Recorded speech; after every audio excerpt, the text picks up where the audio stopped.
Turkiyada ko'plab davlat xizmatlari va kundalik ishlar raqamli tizimlar orqali amalga oshiriladi.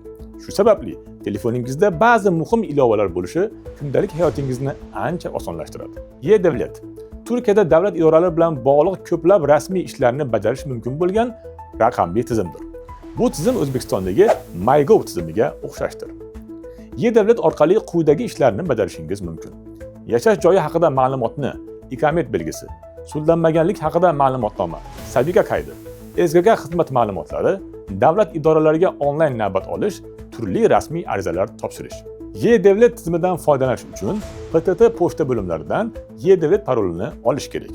Bu parolni hech qachon boshqa odamlar bilan ulashmang. Turkiyada eng ko'p ishlatiladigan xabar almashish ilovasi WhatsApp hisoblanadi.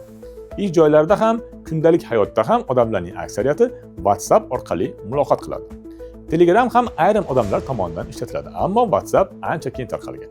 Davlat shifoxonalaridan xizmatlardan foydalanish uchun ikkita muhim ilova mavjud. MHRS Markaziy Hekim randevu sistemi davlat shifoxonalariga shifokor qabuliga yozilish uchun ishlatiladi. Yenabiz tahlil natijalarini ko'rish, tibbiy ma'lumotlarni kuzatish va sog'liq haqidagi ma'lumotlarga kirish uchun ishlatiladi. Turkiyada shahar ichida harakatlanish uchun xarita ilovalari keng qo'llaniladi. Eng ko'p ishlatiladigan ilovalar Google Maps, Yandex Maps, Apple Maps. Jamoat transportlari vaqtlarini va yo'nalishlarni ko'rish uchun Move It ilovasi juda foydali. Ba'zi yirik shaharlarda esa shahar transportiga oid maxsus ilovalar ham mavjud. Taksi xizmatidan foydalanish uchun B-taksi va Uber kabi ilovalardan foydalanishingiz mumkin. Uy ijarasi, ikkinchi qo'l buyumlar yoki turli e'lonlarni ko'rish uchun Sahibinden sayti juda mashhur. Til bilan bog'liq qiyinchiliklar bo'lsa, Google Translate kabi tarjima ilovalari yordam berishi mumkin. Shuningdek, ChatGPT kabi sun'iy intellekt vositalari ham so'z ma'nolarini bilish, matnlarni tushunish, umumiy ma'lumot olish uchun foydali bo'lishi mumkin. Ammo rasmiy ishlar va huquqiy masalalarda har doim davlat idoralarining rasmiy ma'lumotlariga tayanish kerak. Yordam olish uchun Vazirlar Mahkamasi huzuridagi Migratsiya agentligining ekrandagi bepul telefon raqamlariga yoki siz turgan davlatdagi vakolatxonasiga murojaat qiling.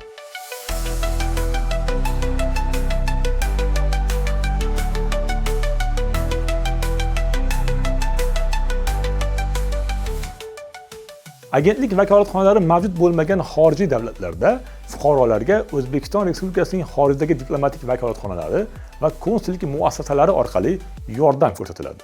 Bundan tashqari, huquqiy yordam Uzbot Telegram bot orqali ham bog'lanish mumkin.